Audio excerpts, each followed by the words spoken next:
Welcome to study exam mentors.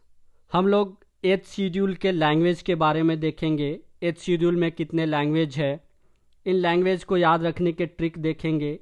Official language देखेंगे, judiciary के official language क्या है, पार्लियामेंट के ऑफिशियल लैंग्वेज क्या है, क्लासिकल लैंग्वेज क्या है, पार्ट कौन सा पार्ट है, कौन सा शेड्यूल है।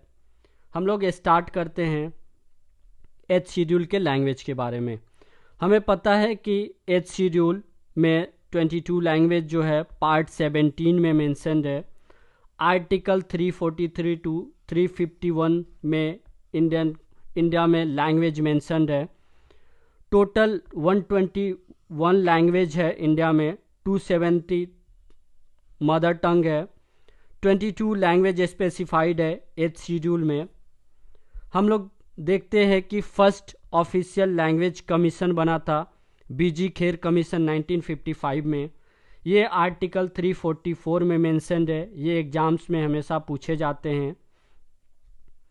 हम लोग जानते हैं कि इंडिया में हिंदी ऑफिशियल लैंग्वेज डिक्लेयर किया गया था 14 सितंबर 1949 को, इसलिए हम लोग 14 सितंबर को हिंदी दिवस के रूप में मनाते हैं। हम लोग देखते हैं कि शेड्यूल 8 में 22 लैंग्वेज है जो हमने बताया। पार्ट 17 है तो हम लोग ट्रिक से याद रख सकते हैं 1 + 7 8 होता है, तो पार्ट 17 हो गया और शेड्यूल 8 हो गया। हम लोग याद रख सकते हैं। टोटल लैंग्वेज 22, ओरिजिनली लैंग्वेज है ये 14 है। ये बहुत बार एग्जाम्स में पूछे गए हैं कि ओरिजिनली कितने लैंग्वेज थे 8th शेड्यूल में, तो ओरिजिनली 14 लैंग्वेज थे। 3 टाइम्स अमेंडमेंट हुआ है और इसमें 8 लैंग्वेज जुड़ा है। 3 टाइम्स अमेंडमेंट में 8 लैंग्वेज जुड़ा है। हम लोग देखते हैं कि आर्टिकल 29 में ये मेंशन्ड है कि कॉन्स्टिट्यूशन प्रोवाइड करता है डिस्टिंक्ट लैंग्वेज, स्क्रिप्ट और कल्चर का ये राइट टू कंजर्व है।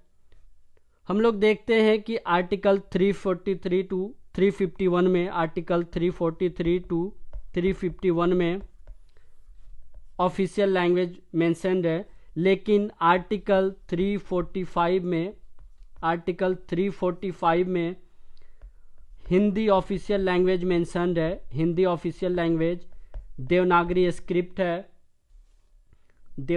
स्क्रिप्ट है। लेकिन हम लोग यहाँ पे देखते हैं कि इंडियन स्टेट को ये राइट्स है कि वो एडॉप्ट कर सकते हैं अपने अकॉर्डिंग लैंग्वेज को।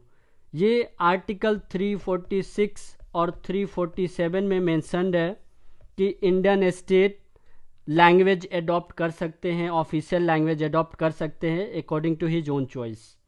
ठीक है।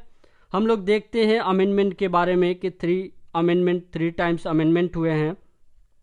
सबसे पहले हम लोग देखते हैं कि 21st अमेंडमेंट एक्ट 1967 में हुआ था। इसमें सिंधी लैंग्वेज ऐड हुआ था। 21st अमेंडमेंट एक्ट 1967 में सिंधी लैंग्वेज ऐड किया गया था। हम लोग नेक्स्ट देखते हैं कि 71st अमेंडमेंट एक्ट 1992 में 3 लैंग्वेज ऐड किया गया था, कोंकणी, मणिपुरी और नेपाली। KMN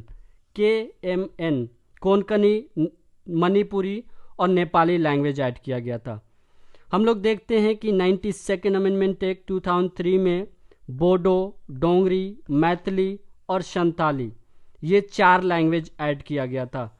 अभी रिसेंटली BPSC में ये क्वेश्चन पूछा हुआ था। हम लोग इसमें ट्रिक देख लेते हैं कि 21st ये हम देख लेते हैं। अगर 21 और 71 को अगर हम प्लस करते हैं तो ये 92 हो जाता है। और ये हम याद रखने के लिए यहाँ देख सकते हैं 92nd amendment act, 71st amendment act हुआ था 1992 में, और यहीं से हम याद रख सकते हैं कि नेक्स्ट अमेंडमेंट क्या हुआ था 92nd। यहाँ पे हम देख सकते हैं, याद रख सकते हैं हम लोग। नेक्स्ट हम देख लेते हैं यहीं पे कुछ इंपॉर्टेंट, जो कि जुडिशियरी का ऑफिशियल लैंग्वेज क्या है। यहाँ पे हम देखते हैं आर्टिकल 348A में ये मेंशन्ड है कि सुप्रीम कोर्ट और हाई कोर्ट का ऑफिशियल लैंग्वेज इंग्लिश होगा। सुप्रीम कोर्ट और हाई कोर्ट का ऑफिशियल लैंग्वेज इंग्लिश होगा। आर्टिकल 350A में ये प्रोविज़न, ये फैसिलिटीज़ प्रोवाइड किया गया है मदर टंग और प्राइमरी स्टेज के लिए। हम लोग देखते हैं कि कुछ क्वेश्चंस पूछे जाते हैं, जैसे कि 2011 सेंसस में ये मेंशन था कि सबसे ज़्यादा कौन से लैंग्वेज बोलने वाले इंडिया में लोग रहते हैं। तो सबसे ज़्यादा हिंदी लैंग्वेज बोलने वाले लोग रहते हैं। 52.3 करोड़ लोग इंडिया में हिंदी बोलने वाले हैं, सबसे ज़्यादा लैंग्वेज बोलने वाले हैं। सेकंड पोजीशन पे आता है बंगाली बोलने वाले लोग हैं। थर्ड पोजीशन पे मराठी बोलने वाले लोग हैं। फोर्थ पे हैं तेलुगु बोलने वाले लोग हैं। और फिफ्थ पे तमिल बोलने वाले लोग हैं इंडिया में। हम लोग नेक्स्ट देख लेते हैं क्लासिकल लैंग्वेज के बारे में। क्लासिकल लैंग्वेज कौन डिक्लेयर करता है? तो ये मिनिस्ट्री ऑफ कल्चर डिक्लेयर करता है। और फर्स्ट टाइम 2004 में तमिल लैंग्वेज क्लासिकल लैंग्वेज दिया गया था। हम लोग देखते हैं टोटल 6 क्लासिकल लैंग्वेज अभी तक दिया गया है बाय मिनिस्ट्री ऑफ कल्चर। पहला क्लासिकल लैंग्वेज है तमिल, सेकंड है संस्कृत 2005 में दिया गया था, कन्नड़ लैंग्वेज 2008 में दिया गया था, तेलुगु 2008 में, मलयालम 2013 में और लास्ट उड़िया 2014 में दिया गया था। हम लोग देख लेते हैं कि क्राइटेरिया क्या था क्लासिकल लैंग्वेज का। तो हम लोग देखते हैं कि इसका हिस्ट्री होना चाहिए लैंग्वेज का 1500 टू 2000 ईयर्स पुराना हिस्ट्री होना चाहिए। और ये एंशिएंट लिटरेचर टेक्स्ट होना चाहिए। इसका वैल्यूएबल हेरिटेज जेनरेशन होना चाहिए, जैसे इसके हेरिटेज जेनरेशन होना चाहिए, बहुत पुराने लोग बोलने वाले होने चाहिए इसके। इसमें हम देख लेते हैं कि लिटरली ट्रेडिशन एंड ओरिजिनल होना चाहिए, ये कहीं से बोरो नहीं होना चाहिए। नेक्स्ट हम लोग देखते हैं कि ये डिस्टिंक्ट लैंग्वेज होना चाहिए, मॉडर्न लैंग्वेज से टोटली डिफरेंट होना चाहिए। Thank you for watching video. Please video को लाइक करें और चैनल को सब्सक्राइब करें।